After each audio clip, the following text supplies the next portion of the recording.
Mesdames, Messieurs, bonjour. Nous sommes le lundi 27 novembre 2017. Bienvenue dans la quotidienne des marchés du FX. Les actions américaines ont clôturé en hausse en raison des bénéfices réalisés dans le secteur des technologies et de l'énergie.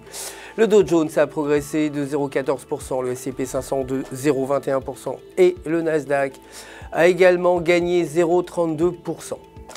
Le dollar américain, quant à lui, a terminé en baisse par rapport aux autres devises principales, alors que les données provenant de la zone euro faisaient état d'une croissance robuste et des inquiétudes subsistaient sur le faible taux d'inflation aux États-Unis.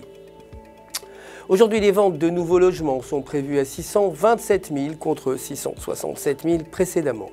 Côté matières premières, l'or a chuté, clôturant à 1287 $ l'once. Certains investisseurs ayant réalisé des bénéfices en fin de semaine, mais les pertes ont été freinées par la faiblesse du dollar. Le pétrole brut, quant à lui, a progressé, clôturant à 58,80 $ le baril.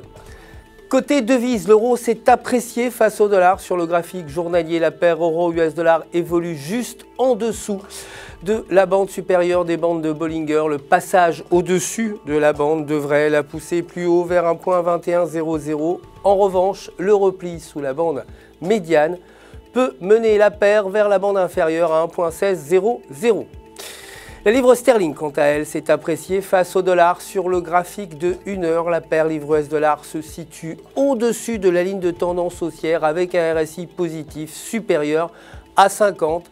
Et si ces conditions se maintiennent, il se peut qu'elle atteigne les alentours de 1,3400 alors qu'un repli sous la ligne entraînerait un faible retracement et la paire pourrait baisser vers 1,3200.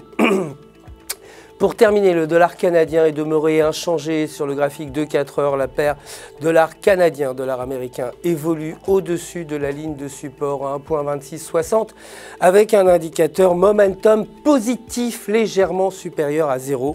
Le maintien de ces conditions devrait pousser la paire vers 1,2800 tandis qu'un passage sous la ligne pourrait entraîner un retournement vers 1,2550. C'est la fin du flash, merci de nous avoir suivis, je vous retrouve demain matin pour la suite de l'actualité des marchés du FX. D'ici là, n'oubliez pas de vous connecter sur www.ufx.com pour retrouver votre gestionnaire de compte personnel et pour tous vos besoins de trading. Toute l'équipe se joint à moi pour vous souhaiter une excellente journée de trading.